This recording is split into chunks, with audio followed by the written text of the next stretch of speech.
प्रणाम दोस्तों, आइए आज हम इस वीडियो में कक्षा 10 विज्ञान के महत्वपूर्ण प्रश्नों को टिक करते हैं जिनके बोर्ड परीक्षा में आने के बहुत ज़्यादा चांस हैं। तो वीडियो पसंद आए तो लाइक ज़रूर कीजिए और 10th क्लास वाले विद्यार्थियों तक ये वीडियो ज़रूर पहुंचाइए। तो आइए वीडियो शुरू करते हैं। देखिए, आपका पहला अध्याय है रासायनिक अभिक्रियाएं एवं समीकरण। तो इसके कुछ इम्पोर्टेंट क्वेश्चन देख लेते हैं। पेज नंबर 6 पर आ जाइए। यहाँ आपको दिख रहा है वायु में जलाने से पहले मैग्नीशियम विघन को साफ क्यों किया जाता है। वेरी मोस्ट इसका आंसर भी यहीं दे रहा हूँ मैं। साथ ही 4 नंबर में यदि आएगा तो दूसरा क्वेश्चन भी आप कर लें ना, इसका भी आंसर यहीं आपको दिख रहा होगा। आगे बढ़ते हैं। फिर आप आ जाइए अभ्यास में, पेज नंबर 17 पर चौथा प्रश्न, संतुलित रासायनिक समीकरण क्या है। रासायनिक समीकरण को संतुलित करना क्यों आवश्यक है। फिर इसी में छठा क्वेश्चन, निम्न रासायनिक समीकरणों को संतुलित कीजिए। इसके बाद आप 9वां क्वेश्चन देखेंगे, ऊष्मा क्षेत्रीय ऊष्मा शोषी अभिक्रिया का क्या अर्थ है, उदाहरण दीजिए। Very most. फिर 10वां, शोषण को ऊष्मा क्षेत्रीय अभिक्रिया क्यों कहते हैं, वर्णन कीजिए। इसके अलावा 11वां क्वेश्चन, वियोजन अभिक्रिया को संयोजन अभिक्रिया के विपरीत क्यों कहा जाता है, इन अभिक्रियाओं के लिए समीकरण लिखिए। तो देखिए, दोनों अलग भी आए हुए हैं ना, तो उनके भी मैं यहाँ पर आंसर दे रहा हूँ, आप उनको भी एक बार जरूर चेक कर लें। 13वां क्वेश्चन है आपका, विस्थापन एवं द्विविस्थापन अभिक्रियाओं में क्या अंतर है, इन अभिक्रियाओं के समीकरण लिखिए। ये भी अलग अलग भी आ सकते हैं ना, 2 नंबर में कभी आए तो। फिर आगे देखिएगा आप 15वां क्वेश्चन, अवक्षेपण अभिक्रिया से आप क्या समझते हैं, उदाहरण देकर समझाइए। 16वां क्वेश्चन, ऑक्सीजन के योग या ह्रास के आधार पर निम्न पदों की व्याख्या कीजिए। प्रत्येक के लिए 2 उदाहरण दीजिए। फिर आप 18वां क्वेश्चन है ना, 2 नंबर में आ सकता है। फिर 19वां और 20वां। ठीक है, तो ये इतने क्वेश्चन इस चैप्टर में करें आप। साथ ही कुछ एक्स्ट्रा क्वेश्चन भी हैं जो एग्जाम में आए हुए हैं, तो यहाँ पर उनके आंसर भी मैं दे रहा हूँ, तो आप इनको भी तैयार जरूर करें। ठीक है, आगे बढ़ते हैं। अब आप आ जाइए अध्याय 2, जो कि हैं अम्ल, क्षारक एवं लवण। तो इसके कुछ इंपॉर्टेंट क्वेश्चन देख लेते हैं। पेज नंबर 24 पर, पीतल एवं तांबे के बर्तनों में दही एवं खट्टे पदार्थ क्यों नहीं रखने चाहिए, है ना, 24 में आया हुआ क्वेश्चन है। पेज नंबर 27 पर आ जाइए आप। इसमें सेकंड वाला क्वेश्चन, अम्ल का जलीय विलयन क्यों विद्युत का चालन करता है। इसके अलावा चौथा प्रश्न, अम्ल को तनुकृत करते समय यह क्यों अनुशंसित करते हैं कि अम्ल को जल में मिलाना चाहिए, न कि जल को। पेज नंबर 36 पर आ जाइए। देखिए, यहाँ पर कुछ छोटे प्रश्न हैं, इनको आप पढ़ लें। 5वां प्रश्न वेरी मोस्ट, इसको जरूर कर लें, है ना। इसके अलावा अभ्यास में आ जाइए अब आप। पेज नंबर 38 पर 7वां क्वेश्चन, 8वां क्वेश्चन, इसके अलावा इसमें 13वां क्वेश्चन, 14वां क्वेश्चन और 15वां क्वेश्चन, है ना। ये यहाँ पर जो क्वेश्चन है इनके आंसर भी आपको दिख रहे होंगे। साथ ही इसमें कुछ एक्स्ट्रा क्वेश्चन भी हैं जो अक्सर परीक्षा में पूछे जाते रहे हैं, उनके आंसर भी मैं यहीं पर दे रहा हूँ, तो आप इनको भी तैयार जरूर करें। ठीक है, तो इस अध्याय में आप ये एक्स्ट्रा प्रश्न भी जरूर कर लें। तो आइए आगे बढ़ते हैं। अब आप आ जाइए अध्याय 3, जो कि है धातु एवं अधातु। तो इसके कुछ इंपॉर्टेंट क्वेश्चन देख लेते हैं। पेज नंबर 45 पर पहला क्वेश्चन, दूसरा क्वेश्चन, है ना, दोनों मोस्ट हैं। पेज नंबर 51 पर पहला क्वेश्चन, सोडियम को केरोसिन में डुबोकर क्यों रखा जाता है। पेज नंबर 54 पर दूसरा क्वेश्चन, आयनिक यौगिकों का ढलना उच्च क्यों होता है। पेज नंबर 59 पर पहला क्वेश्चन, वेरी मोस्ट, निम्न पदों की परिभाषा दीजिए। पेज नंबर 61 पर तीसरा क्वेश्चन, मिश्र धातु क्या होती है। फिर आप आ जाइए अभ्यास में। इसमें छठा क्वेश्चन, उभयधर्मी ऑक्साइड क्या होते हैं, 2 उभयधर्मी ऑक्साइडों का उदाहरण दीजिए। 10वां क्वेश्चन, इसके अलावा कारण बताइए। 12वां क्वेश्चन, इसमें पहला, दूसरा, ये 2 भाग जरूर कर लें आप, है ना। आप चाहो तो सी और डी भी कर सकते हैं, लेकिन ए और बी जरूर कर लें। ठीक है, फिर 14वां क्वेश्चन, वेरी मोस्ट, रासायनिक गुणधर्म के आधार पर धातु एवं अधातु में विभक्त कीजिए, है ना। अब इनके कुछ एक्स्ट्रा क्वेश्चन भी हैं जो आपको यहाँ पर दिख रहे हैं। है ना, जो अक्सर परीक्षा में पूछे जाते रहे। तो आगे बढ़ते हैं। अब आप आ जाइए अध्याय 4 जो कि है कार्बन एवं उसके यौगिक। तो इसके कुछ इम्पोर्टेंट क्वेश्चन देख लेते हैं। पेज नंबर 68 पर पहला question very most, page number 76 पर दूसरा क्वेश्चन, तीसरा क्वेश्चन। इसके अलावा ये संरचना चित्रित कीजिए, ये भी आप एक बार देख लेना। पेज नंबर 83 पर दूसरा क्वेश्चन ऑक्सी कारक क्या है। अभ्यास में आ जाइए, पांचवा क्वेश्चन इलेक्ट्रॉन बिंदु संरचना में से अक्सर क्वेश्चन बनता है, आप देखेंगे इसमें। छठा क्वेश्चन, फिर इसमें आप 4 नंबर में कभी आए तो 15वां क्वेश्चन। इसके अलावा इसमें भी कुछ क्वेश्चन एक्स्ट्रा हैं, इनको आप जरूर कर लें, है ना। इसमें आप देख पा रहे हैं एक्स्ट्रा क्वेश्चन, ये सारे क्वेश्चन परीक्षा में आए हुए हैं ना, तो इनको भी आप जरूर तैयार करें।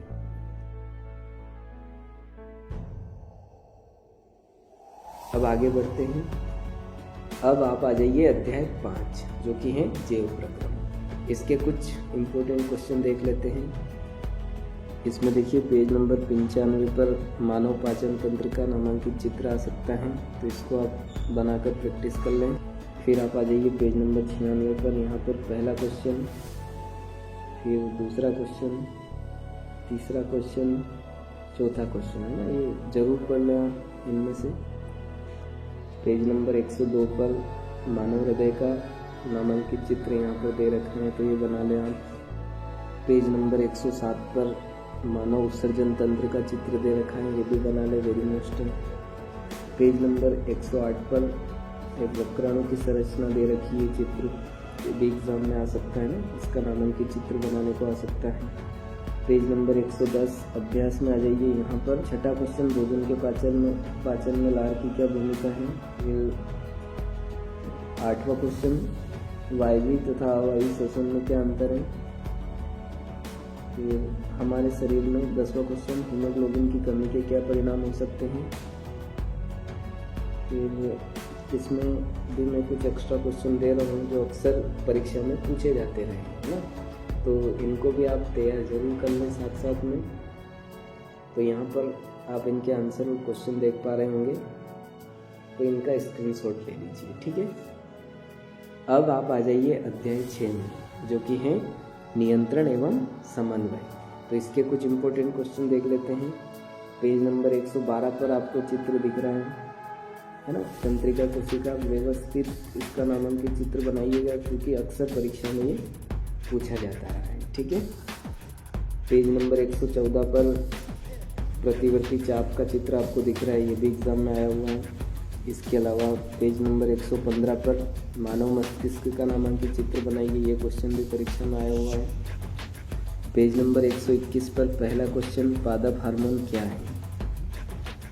पेज नंबर 123 पर पहला क्वेश्चन जंतुओं में रासायनिक समन्वय कैसे होता है। दूसरा क्वेश्चन आयोडीन युक्त नमक के उपयोग की सलाह क्यों दी जाती है। और चौथा क्वेश्चन मधुमेह के कुछ रोगियों की चिकित्सा इंसुलिन का इंजेक्शन लेकर क्यों की जाती है, ठीक है। फिर अभ्यास में आ जाइए आप, यहाँ पर छठा क्वेश्चन पादप में प्रकाश अनुवर्तन किस प्रकार होता है। फिर 8वां क्वेश्चन पादप में रासायनिक समन्वय किस प्रकार होता है, ठीक है। इसके अलावा इसमें भी कुछ एक्स्ट्रा क्वेश्चन हैं जो अक्सर एग्जाम में पूछे जाते रहे हैं, उनको भी मैं यहाँ दे रहा हूँ, तो आप इनको भी जल्दी जल्दी देख लीजिए। अब आप आ जाइए अध्याय 7 जो कि है जीव जनन कैसे करते हैं। तो इसके कुछ इम्पोर्टेंट क्वेश्चन देख लेते हैं। पेज नंबर 126 पर पहला क्वेश्चन, पेज नंबर 131 पर पहला क्वेश्चन द्विखंडन बहुविखंडन से किस प्रकार भिन्न है। इसके अलावा चौथा क्वेश्चन कुछ पौधों को उगाने के लिए कायिक प्रवर्धन का उपयोग क्यों किया जाता है। और आप चाहें तो 5वां क्वेश्चन है ना, डीएनए की प्रतिकृति बनना जनन के लिए आवश्यक क्यों है। पेज नंबर 133 पर आपको एक चित्र दिख रहा है पुष्प की अनुदैर्ध्य काट, ये एग्जाम में आया हुआ है, तो ये चित्र आप बनाकर देख लेना। पेज नंबर 139 पर पहला क्वेश्चन परागण क्रिया निषेचन से किस प्रकार भिन्न है। इसके अलावा इसमें चौथा क्वेश्चन, माँ के शरीर में गर्भस्थ भ्रूण को पोषण किस प्रकार प्राप्त होता है। अभ्यास में आपका 5वां क्वेश्चन, फिर 6ठा क्वेश्चन है ना। इसके अलावा इसमें भी कुछ एक्स्ट्रा क्वेश्चन हैं जो मैं आपको यहाँ पर दे रहा हूँ, तो इन क्वेश्चन को भी आप तैयार कर लें, इनके भी परीक्षा में आने के चांस है। ठीक है, तो आप स्क्रीनशॉट ले लीजिए जल्दी जल्दी इनका। अब आप आ जाइए अध्याय 8 जो कि है आनुवंशिकता। तो इसके कुछ इम्पोर्टेंट क्वेश्चन देखते हैं। पेज नंबर 146 पर इसमें पहला क्वेश्चन, दूसरा क्वेश्चन, इसके अलावा चौथा क्वेश्चन, इनके आंसर भी यहीं पर आपको दिख रहे होंगे। इसमें जो एक्स्ट्रा क्वेश्चन जो अक्सर पूछे जाते रहे हैं उनको मैं यहाँ पर दे रहा हूँ, क्योंकि इसमें इम्पोर्टेंट क्वेश्चन चैप्टर में इतने ही हैं, कुछ बुक से पूछ रखे हैं, तो उनके आंसर यहाँ पर दे रहा हूँ मैं, और वो क्वेश्चन भी दे रहा हूँ, है ना।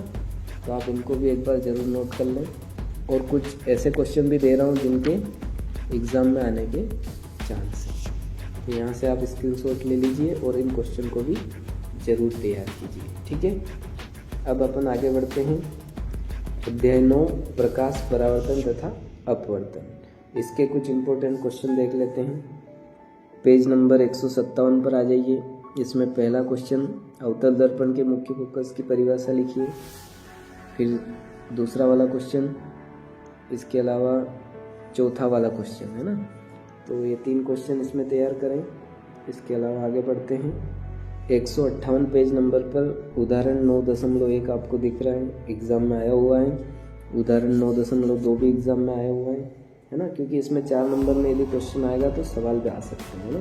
तो ये 2 उदाहरण आप यहाँ से तैयार कर सकते हैं। पेज नंबर 160 पर पहला क्वेश्चन कर लें आप। 162 पेज नंबर पर आपको जो चित्र दिख रहा है ना, आयताकार कांच के गुटके से प्रकाश का अपवर्तन, ये एग्जाम में आया हुआ है, तो इसका क्वेश्चन मैं यहाँ पर दे रहा हूँ, चित्र आप यहाँ से बना लें, है ना। पेज नंबर 165 पर 5वां क्वेश्चन, हिरे का अपवर्तनांक 2.42 है, इस कथन का क्या अभिप्राय है ना। पेज नंबर 174 पर पहला क्वेश्चन, किसी लेंस की एक डायऑप्टर क्षमता को परिभाषित कीजिए। तीसरा क्वेश्चन, 2 मीटर फोकस दूरी वाले किसी अवतल लेंस की क्षमता ज्ञात कीजिए ना। अब इसमें अभ्यास में कुछ क्वेश्चन देख लेते हैं अपन। इसमें न्यूमेरिकल क्वेश्चन आप करना चाहें तो इन क्वेश्चन को जरूर सोल्व कर लें, है ना। इसमें 16वां क्वेश्चन देख लें आप एक बार। इसके अलावा इसमें एक्स्ट्रा प्रश्न बहुत ही ज़्यादा हैं, इसलिए आप बैक टू बैक देखते जाइए ना, एक के बाद एक, और इनका स्क्रीनशॉट लेते जाइए। अब हम आते हैं अध्याय 10 जो कि है मानव नेत्र तथा रंग बिरंगा संसार। इसमें यहीं पर आपको एक चित्र दिख रहा है, मानव नेत्र, वेरी मोस्ट है ना, अक्सर परीक्षा में पूछा जाता रहा है। पेज नंबर 181 पर पहला क्वेश्चन, नेत्र की समंजन क्षमता से क्या अभिप्राय है। पेज नंबर 184 पर कांच के प्रिज्म द्वारा श्वेत प्रकाश का विक्षेपण, एग्जाम में आया हुआ क्वेश्चन है, आप इसको चित्र बनाकर जरूर देख लें एक बार। पेज नंबर 190 पर इसमें 10वां क्वेश्चन, तारे क्यों टिमटिमाते हैं, वेरी मोस्ट। 11वां, व्याख्या कीजिए कि ग्रह क्यों नहीं टिमटिमाते। 12वां क्वेश्चन, सूर्योदय के समय सूर्य रक्तताप क्यों प्रतीत होता है। और 13वां क्वेश्चन, किसी अंतरिक्ष यात्री को आकाश नीले की अपेक्षा काला क्यों प्रतीत होता है। ठीक है, तो इतने क्वेश्चन इसमें ज़रूर करें। साथ ही इसमें कुछ एक्स्ट्रा क्वेश्चन भी हैं जिनको मैं यहाँ पर दे रहा हूँ, तो आप जल्दी जल्दी स्क्रीनशॉट ले सकते हैं। अब हम आते हैं अध्याय 11 जो कि है विद्युत। इसके कुछ इम्पोर्टेंट क्वेश्चन देख लेते हैं। पेज नंबर 191 पर विद्युत परिपथ का क्या अर्थ है। फिर दूसरा क्वेश्चन, विद्युत धारा के मात्रक की परिभाषा लिखिए। फिर आगे बढ़ते हैं। पेज नंबर 193 पर यहाँ पर आपको एक तरफ अवयव और एक तरफ प्रतीक दे रखे, तो इनमें अक्सर क्वेश्चन बन जाता है। तो आप इन 11 जो यहाँ पर प्रतीक दे रखे हैं इनको आप ज़रूर बनाकर देख लें।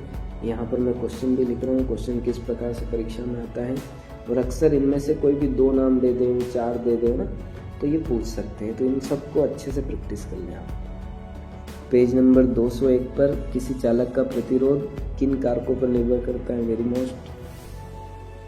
इसके अलावा इसमें अभ्यास में 18वां क्वेश्चन में से ए, बी और सी है ना, ये 3 पॉइंट जरूर कर लें आप इसमें। इसके अलावा इसमें कुछ एक्स्ट्रा क्वेश्चन एग्जाम में आ रखे हैं।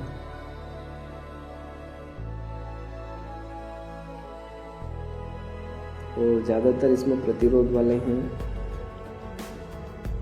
तो इनको भी आप एक बार देख लें। अब हम आते हैं अगले अध्याय में, जो कि है आपका 12वां अध्याय, विद्युत धारा के चुंबकीय प्रभाव। इसके कुछ इंपॉर्टेंट क्वेश्चन देख लेते हैं।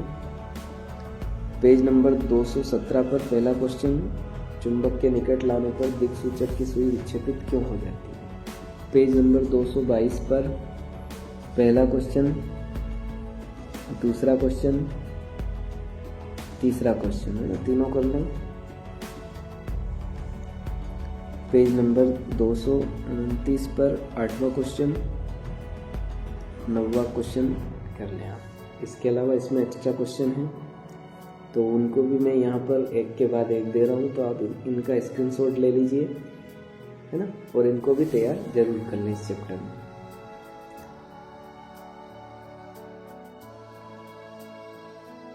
अब आप आ जाइए अध्याय 13, जो कि है हमारा पर्यावरण। तो इसमें से अक्सर ऑब्जेक्टिव पूछे जाते रहे हैं, फिर भी यहाँ पर कुछ क्वेश्चन मैं दे देता हूँ। पेज नंबर 234 पर पहला क्वेश्चन, दूसरा क्वेश्चन, पेज नंबर 236 पर तीसरा क्वेश्चन आया हुआ है एग्ज़ाम में, तो ये भी आप एक बार जरूर देख लें। 238 पेज नंबर पर पहला क्वेश्चन, दूसरा क्वेश्चन, फिर आप अभ्यास में आ जाइए, इसमें चौथा क्वेश्चन कर लें आप। इसके अलावा इसमें भी कुछ एक्स्ट्रा क्वेश्चन हैं जो अक्सर परीक्षा में आए हुए हैं, तो उनको भी मैं यहाँ पर दे रहा हूँ, जो 2 नंबर में पूछ सकते हैं ना, तो उनको भी आप तैयार जरूर कर लें। तो आशा करता हूँ ये वीडियो आप सबको पसंद आया होगा। यदि वीडियो पसंद आया है तो लाइक ज़रूर कीजिए और 10th क्लास वाले विद्यार्थियों तक ज़रूर पहुँचाइए। आप सबका कीमती समय देकर वीडियो देखने के लिए बहुत बहुत धन्यवाद।